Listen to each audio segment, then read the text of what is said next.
Hello friends, welcome to my channel. I'm Poonam Dua and in this video we will do some important revision questions of British novel MEG03 for Indira Gandhi National Open University upcoming examination. ये सभी questions हमेशा ही बहुत important questions की category में आते हैं and if you have studied the novels thoroughly, you will easily be able to understand the gist of each question. Please do not forget to share and subscribe the channel and like and comment on this video and this way you will keep on getting important videos from our side regularly. In this video, I'll tell you each and everything that you are supposed to write in your answer. Answer को शुरू कैसे करना है और answer के लिए जो भी आपको टॉपिक पूछा गया उसको किस तरीके से प्रेजेंट करना है. I'll tell you each and everything. So please do watch the whole video carefully and keep taking notes. There should be a proper format to answer. Do not ever jump to the major thing that has been asked in question. Suppose here we are asked to discuss the major themes in Tom Jones. Do not directly jump telling the themes. First, introduce your novel, introduce the author, introduce the writer, novelist, and then move on to your major part. पहले आप introduce करवाएंगे the history of Tom Jones a foundling that is the full name Tom Jones which is a comic novel by English playwright and novelist Henry Fielding and it falls under the category of bildungsroman and picaresque. Picaresque novel as we know is the genre of prose fiction जो कि depict करता है एक रॉगिश character की adventurous journey को and Henry fielding the writer of this novel was a master of picaresque type of novels. It was first published in 1749. सबके publishing years आपको पता होने चाहिए, उसके राइटर के बर्थ ईयर डेथ ईयर की आपको याद होना चाहिए, क्या स्पेशलिटी थी उस राइटर की, जैसे कि he was an English novelist and dramatist and mastery over picaresque novels. इतना सब कुछ आप लिखेंगे तो आपका आंसर ब्यूटीफाई भी हो जाएगा और लेंथ भी इंक्रीज हो जाएगी. So that will tend to give you more score, more marks in your examination. After that, whatsoever you can recall of that particular novel. Major themes Tom Jones में क्या क्या थी? I have given few themes here: marriage, money, wealth, and greed, and from innocence to experience, which we can call even bildungsroman as well. So marriage की जब हम बात करते हैं तो वी कैन से कि हेनरी फील्डिंग, आप लोग प्रॉपर नोट्स लीजिए प्लीज. हेनरी फील्डिंग एक एडवोकेट थे बैलेंस्ड और हैप्पी मैरिज के and this viewpoint of Henry Fielding is resolved when the lovers are allowed to be together. जो lovers थे टॉम एंड सोफिया, जो lovers थे उनको लास्ट में यूनाइट किया है हेनरी फील्डिंग में. दैट मीन्स कि he used to advocate balanced in happy marriage and we can say love marriage also. Next, we can come to money, wealth, and greed. Here we will talk about Tom's qualities, Tom's virtues. Tom's virtue, Tom's quality is that he is blissfully ignorant of the greed and negativity. Although एक roguish character है, एक ऐसे character है जो पूरी तरह developed नहीं है, लेकिन greed और negativity ने भी उन्हें touch नहीं किया. Desire of money उनको कहीं भी inspire नहीं कर सकता. His personal poverty prompts him to accept the advances many a times. अपनी poverty की वजह से ही शायद वो innocent भी हैं और लेडी बैलिस्टन के advances को easily accept कर लेते हैं, but he almost immediately gives that money to someone to help. ऐसा नहीं है कि उन्हें जो मनी मिलती है उसको अपने लिए यूज करते हैं. वो जब भी उन्हें पैसे मिलते हैं चाहे कहीं से भी मिले, he gives it to someone for helping that person.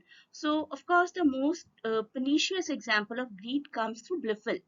ब्लिफिल नाम का एक कैरेक्टर है जो कि बहुत ग्रीडी है, जो वरीड ही शुरुआत से इसीलिए कि टॉम जोन्स कहीं उनकी प्रॉपर्टी का शेयर उनसे ना ले ले. तो both Blifil and Blifil's father are undone only because of their greed. Next thing which you can write is from innocence to experience. इसको हम टेक्निकल लैंग्वेज में, लिटरेरी लैंग्वेज में bildungsroman भी कहते हैं.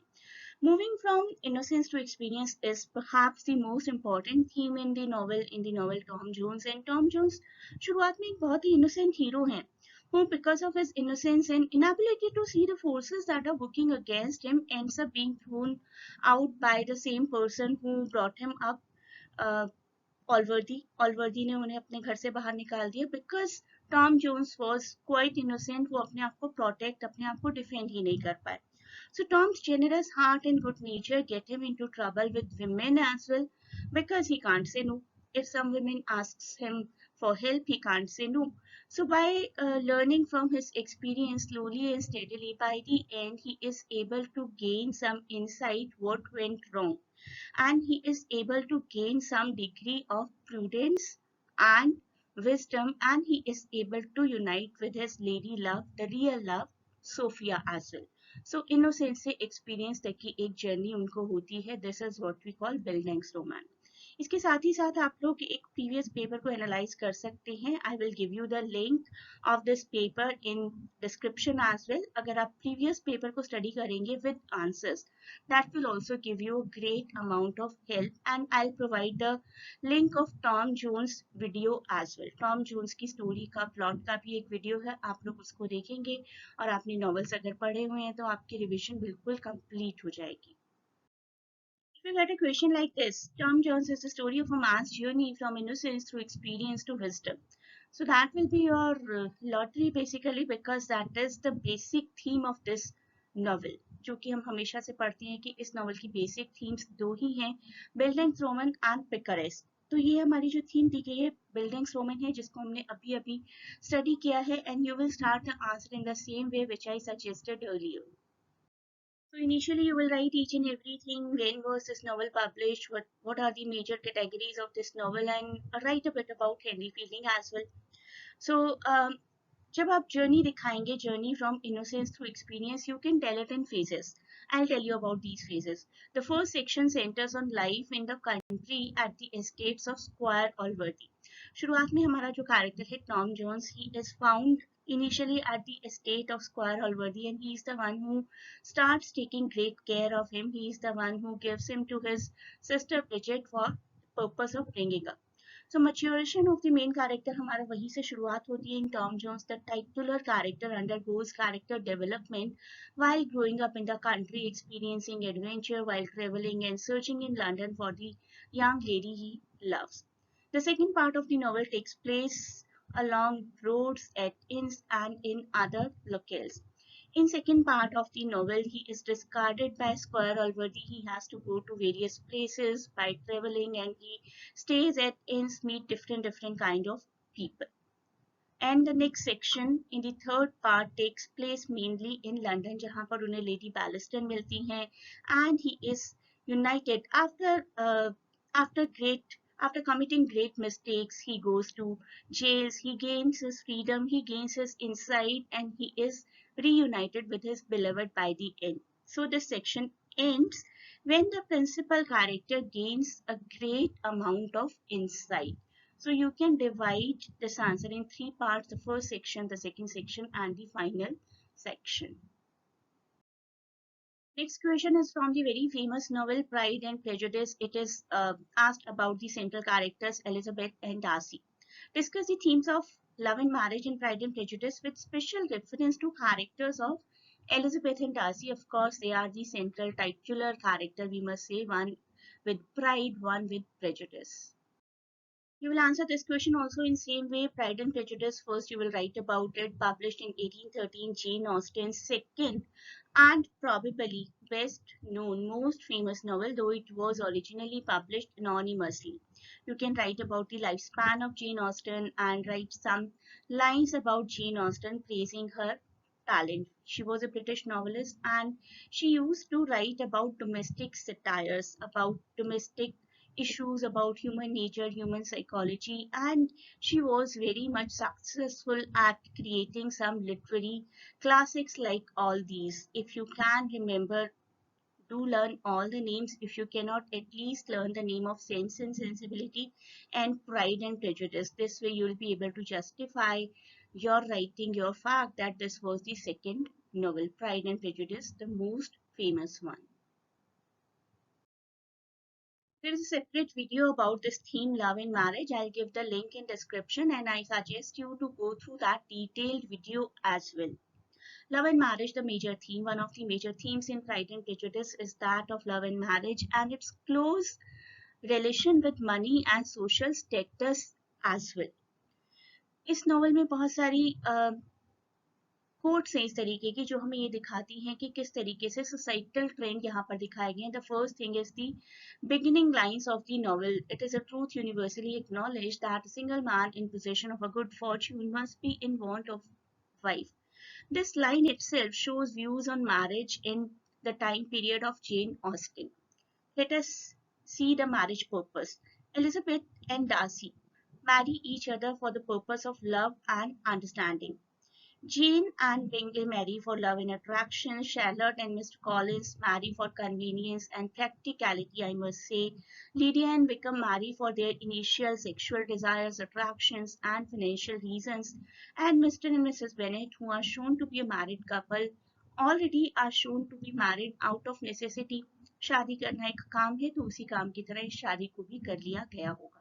So one of the major theme in Pride and Prejudice is that of marriage and its close relationship with money, greed, societal trends and everything. Elizabeth and Darcy इन दोनों के relationship को आपको थोड़ा सा हाईलाइट करना है इस आंसर में किस तरीके से initially their encounter was bitter and then slowly and steadily they started understanding each other properly and then united with each other. Next question is asking you to discuss the Pip-Estella relationship, and it is not at all necessary that you will get the same question, but you can get the same type of question with some different language. This is one of the most frequent question, favorite question of examiners. Same way you will start writing the answer. When was this novel published? Published serially in all the year round. That was a paper in 1860 to 61 and issued in a book form in 1861. And you will write something about Charles Dickens as well. 1812 to 1870 was his lifespan. And Great Expectation, a novel by Charles Dickens, first published serially and then later on in the book form, was one of the most famous novel written by him because of the different and unique kind of characters. Specifically, it was quite famous because of Miss Havisham. And Charles Dickens, you can write English writer and social critic, and created some of the world's best known characters. As I was telling you, Miss Havisham is quite famous, and Uncle Scrooge in Christmas Carol, quite a famous character created by him. And he is regarded, respected by many as the as one of the finest novelists of Victorian era, which was from 1837 to 1901. Now, how will you discuss Pip-Estella relationship? The first thing that you need to know the story in detail. आप किसी भी चीज के shortcut को लेने की please कोशिश मत करिए. First try to know the story in detail and then you will understand and be able to write everything within ease. Pip's love for cold-hearted beauty Estella, that is the first stage of their relationship. Pip, as soon as he saw Estella, he fell in love with her. We can say that. So Pip's love for the very cold-hearted beauty Estella is one of the main themes of Dickens' Great Expectations, and Pip's main motivation for becoming a gentleman, which justifies the title Great Expectations as well. Pip ने अपने आप से ही Great Expectations करनी शुरू कर दी थी कि one day I'll transform myself in such a way that Estella will get married to me. So throughout the novel, Estella seems ever present when she is miles away, and his expectations and aspirations are all linked in some way to his desire for her.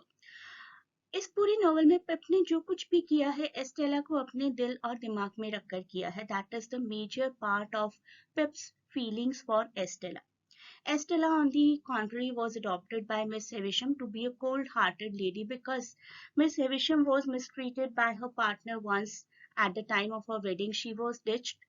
So she has created one object in form of Estella who can take revenge over all the Man clan. Estella is adopted by Miss Havisham at an early age and has been molded, has been designed, I'll say, by the old women, by Miss Havisham, into an instrument, into an object to avenge her broken heart. अगर मेरा दिल किसी ने तोड़ा है तो I'll make every man's heart break. That was her motto. Pip refuses to believe Estella's cold-hearted nature and Estella's warning that she has no heart, and the reader finds it no great surprise that she seems indeed void of such feelings as love and compassion. लेकिन we know the whole story. We know that by the end they were united with each other. Let us understand these quotes. If you can mention, if you can learn these kind of quotes now which tell something about the character, answer will become really magnificent. Break their heart, my pride and hope, break their heart and have no mercy. किसने कही होंगी ये lines Estella को design करने के लिए miss सेविशम ने कही है. मिस सेविशम किस तरीके से एस्टेला को क्रिएट करे और एस्टेला का बेसिक बिहेवियर क्या है, that can be reflected by using this code.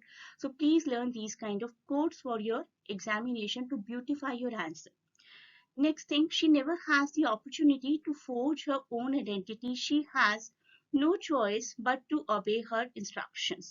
तो ये बताया गया हमें एस्टेला का कैरेक्टरिस्टिक कि Estella was just a toy in the hand of Miss Havisham. उस टॉय की खुद की कोई आइडेंटिटी नहीं थी. The toy used to follow, used to obey only the instructions given by Miss Havisham.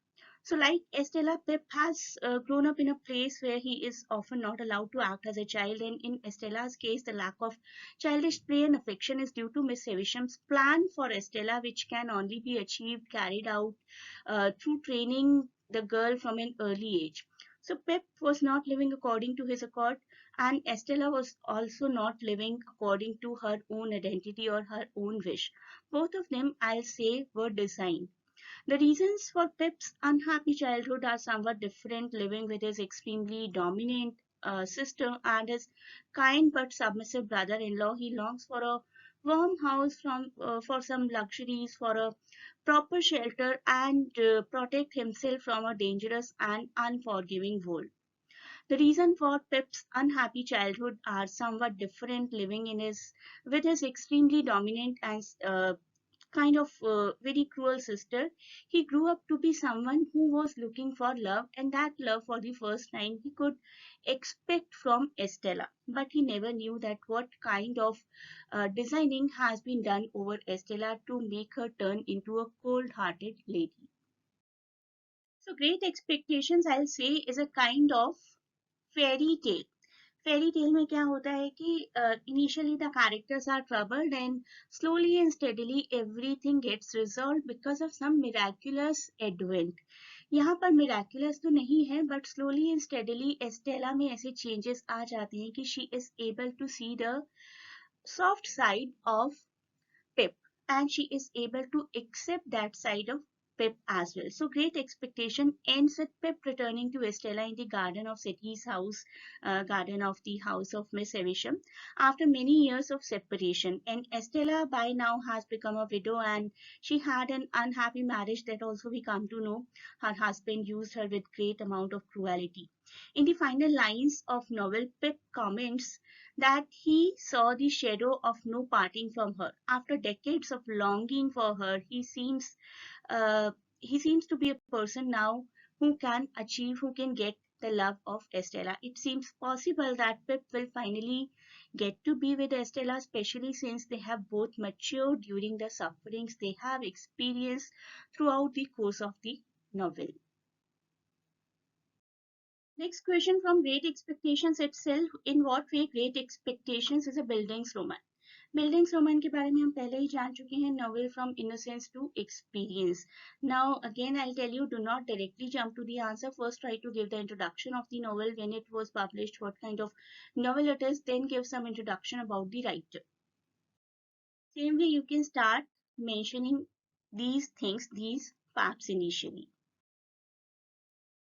So you will tell something about bildungsroman. First, bildungsroman की definition क्या होती है? The main character has to experience some form of moral development, something that we mentioned in the Tom Jones case as well.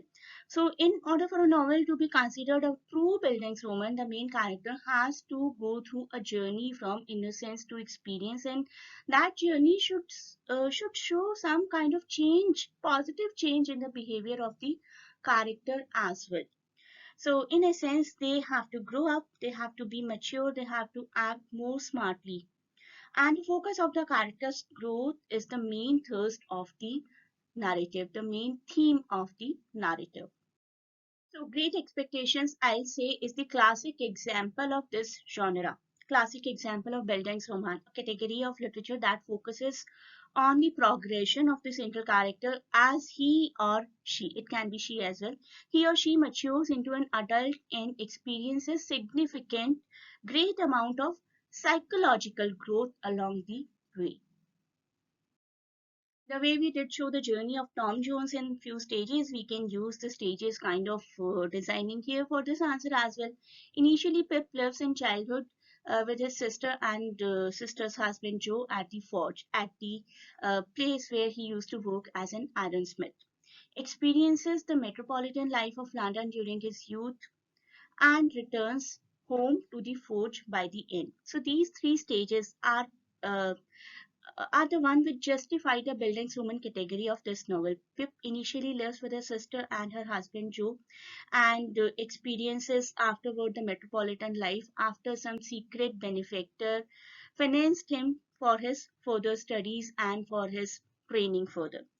So once he goes to that metropolitan city, he becomes quite ignorant towards the efforts of Joe, which he has done to him till now. So he becomes habitual of the city life and he wants to forget his local rural life. So that was a kind of negativity which he initially developed, but ultimately he returned home to the forge, understood the value of Joe and all the loved ones, and by the end, even Estella understood the love of Pip.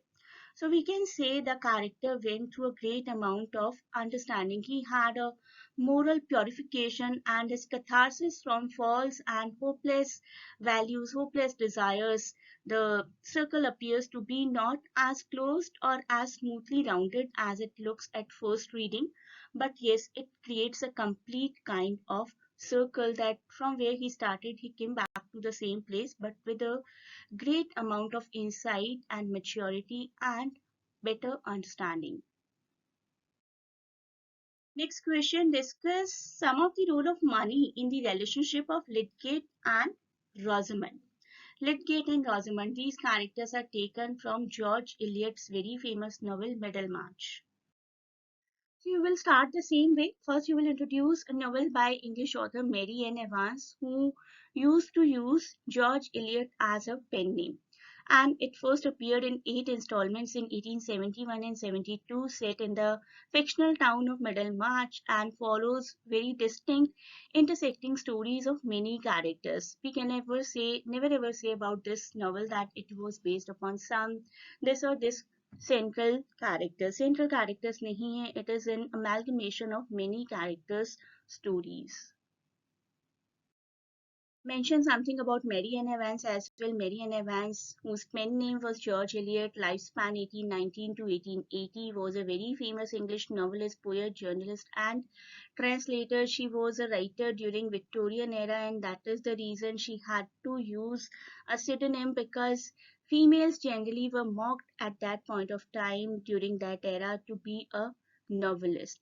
So Mary Ann Evans had to use this pen name George Eliot.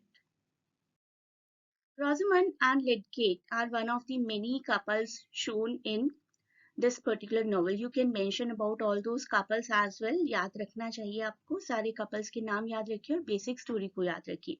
So initially Rosamund seems to genuinely love Lydgate. Lydgate, who is a doctor who is new to that particular town as well. Initially both are attracted to each other, but the marriage fails eventually. So initially Rosamund seems to genuinely love Lydgate, but when he loses all his money, Rosamund loses interest in him. So we can say her to be very practical, and the marriage fails as Rosamund struggles to keep her house and her possessions and becomes crabby and manipulative in this process. बहुत moody हो जाती है, बहुत capricious हो जाती है. As we have been discussing so extensively, that Middlemarch consists of an entire social network of intricate ties, and one of such classification of these relationship lies in the marriage of Lydgate and Rosamund, who start as a loving couple but are not able to understand each other properly, and eventually the marriage fails because of the vast difference in their behaviors, in their nature. There is one more couple in this novel, Dorothy and Casaubon, and this one we are discussing already, Lydgate and Rosamund. So you can also say that most characters in this novel, most of the characters in Middlemarch marry for love rather than obligation. Nobody forced them to get married to the person they were getting married to. Nobody forced Dorothy to get married to Casaubon. Nobody forced Lydgate and Rosamund to get married to each other. But still, marriage is being failed. Marriage is turning into something bitter, negative, and unromantic kind of object. Marriage and the pursuit of it are central concerns in Middlemarch, and you can study a detailed question about marriage theme also. I'll provide that link also in description. But unlike in many novels of the time, marriage is not considered the ultimate source of happiness here. People are not able to know कि whether they will be happy in this marriage or not, और बहुत सारे social constraints और social features हर marriage के साथ जुड़े हुए हैं. This novel is completely telling to each and every person that before being a human being, you are a social animal and you have to follow and work according to societal trends as well. Let us know a bit more about Lydgate and Rosamund. Lydgate is very progressive young doctor and very passionate about his new medicine techniques, and he's the one who initially becomes involved with and later gets married to Rosamund Vincy. Rosamund को हम कह सकते हैं कि बहुत ही polished, बहुत ही refined character है. These words are used in the novel for Rosamund initially by Lydgate. तो Lydgate को we can say that he is initially only attracted by the external beauty. He finds her very polished and very refined. And then they get married. Rosamund's marriage to Lydgate will improve her social standing. Rosamund क्या सोचती है कि marriage to Lydgate will improve my social standing. Oh wow, he's a doctor. If I'll get married to him, I'll improve my social status. So we can say that she was quite shallow and uninterested in the person. She was uninterested in the person Lydgate, but in the lifestyle that he is supposed to give to her after getting married. She was interested in that. So we can say because of being a person of expensive lifestyle, she could not keep pace when Lydgate lost all the money. So she was supposed to be the wife of that person. She was supposed to be the partner of that person in all the odd times as well, but she could not do that, and she proved herself to be very much practical, and her purpose was only to improve her social standing. So Lydgate comes to realize that he has made a mistake in choosing Rosamund. She is shallow, she is not interested in his work, and her expansive lifestyle forces Lydgate to the brink of financial ruin, and ultimately their marriage is also ruined. So Lydgate and Rosamund are ultimately forced to leave Middlemarch and they have to move to London, where Lydgate becomes wealthy but considers himself a failure and ultimately dies at the early age of 50 only, 50. Next question. Discuss A Passage to India as a novel focusing on the East-West interface. East west interface के साथ ही कई बार ये question friendship से related भी आता है, तब भी आप उसी आंसर को लिखेंगे, and there is a separate video of this answer as well. You can watch that video to enhance your writing in exam. I'll provide the link in description. Passage to India, again you will describe it first. 1924 novel by English author E.M. Forster, and its setting is backdrop of the British Raj and the Indian independence movement which was going on in 1920s in India. Write something about this writer as well. E.M. Forster, lifespan 1879 to 1970, the very famous British novelist and literary critic, and his fame rests largely on his two novels, Howards in 1910 and Passage to India 1924. Many of his novels basically examine class difference, post-colonialism, hypocrisy, including very famous novel, A Room with a View, Howard's Inn, and Passage to India. And this last one, Passage to India, brought him great amount of success. Now let us see the major part of the question. East and West in E.M. Forster's A Passage to India. In the 19th century, economic supremacy and political authority of Europe, particularly of Britain, spread globally. 19th century में Britain अपने आप को spread कर रहा था globally, and for the British, the post 1815 period represented their great age of colonization, and by 1815 the nation had established itself as a dominant power in the world. सबसे पहले आप शुरुआत करेंगे कि British establishment of British power थी किस तरीके की, बहुत dominating थी. This domination over other nations also is shown in Foster's novel Passage to India. So this is the basic theme, East and West in E.M. Foster's Passage to India. The focus of this theme is on the relevance and difference between British colonizers and Indian colonized. तो relationship किस तरीके से दिखाई गई British colonisers और Indian colonised के बीच में. E.M. Foster's in his masterpiece Passage to India has well portrayed the culture of British people in India and native Indians and their relationship with each other. Most of the British thought that they were superior to native Indians and most of the Indians thought that British were not worth friendship. तो दोनों ही एक bitter और एक negative relationship रखते थे एक दूसरे के लिए and Foster has portrayed both good and bad natured human beings as well so we cannot typify the people. We can never ever say that all Indians were good and all British were bad. So he has represented through this novel each and every kind of personality. So, Foster had portrayed both good and bad natured human beings from both the communities in the novel, and his focus was on how British should give freedom to Indian people and Indian territory so that both the communities would live in peace. तो E.M. Foster सिर्फ यही दिखाना चाहते हैं कि किस तरीके से nobody is superior and nobody is inferior, but Indians just thought that British were not worth their friendship. किस तरीके से एक पेस एक हार्मोनियस रिलेशनशिप मेंटेन किया जाए कि जिससे पीस आ जाए at least. But the researchers come to the conclusion that if so called superior British would give would give equal status to India and the great amount of love to the Indian natives.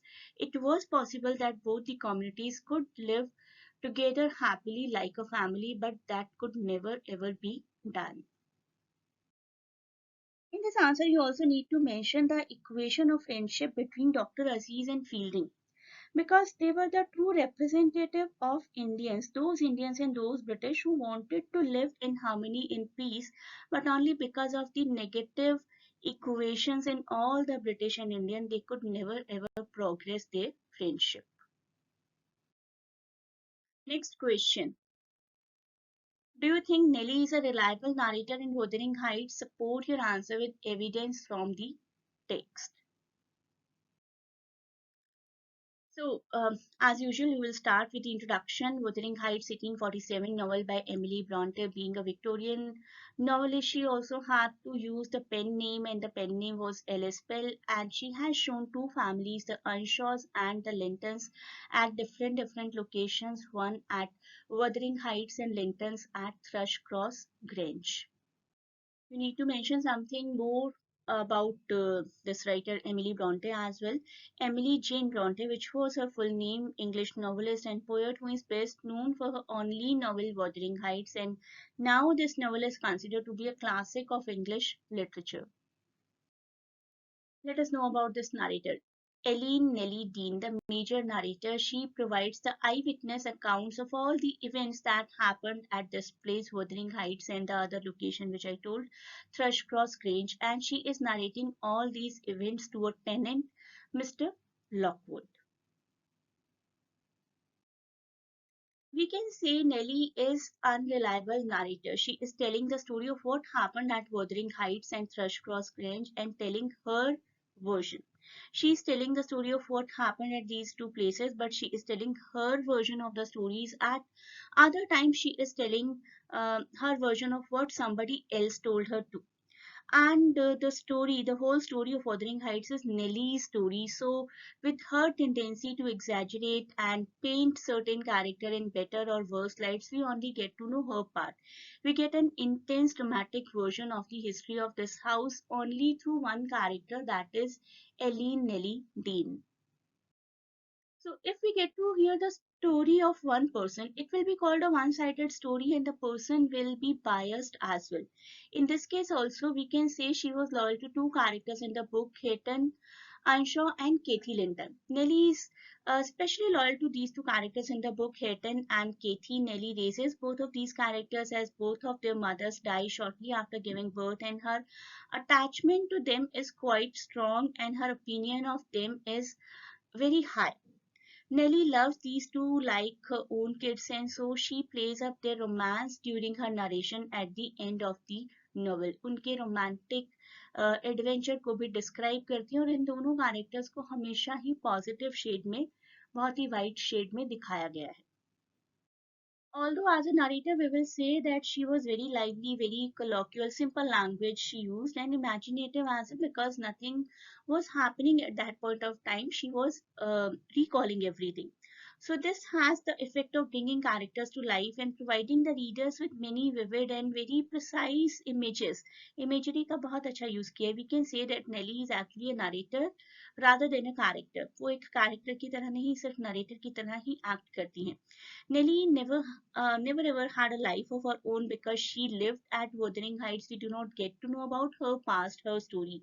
Therefore, Wuthering Heights and Thrushcross Grange were her life basically, and Nellie was, we know, more than a servant and had a personal relationship with most of the characters as well. This is why we can say her story is quite efficient, but at the same point of time, we can say that we get to hear only one-sided story.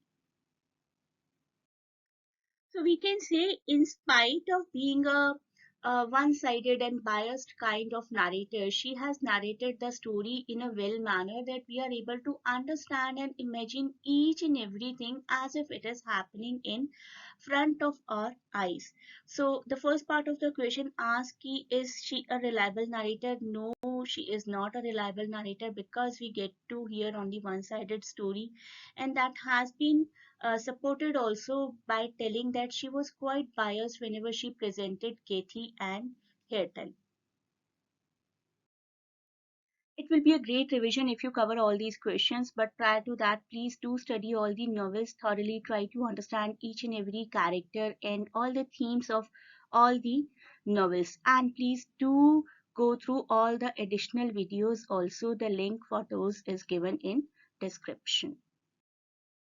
You may join the classes also to cover all the topics in detail. Can click the link in description to connect to us for admission purpose. Thanks a lot for watching. Best of luck for exam, and please do not forget to share and subscribe the channel.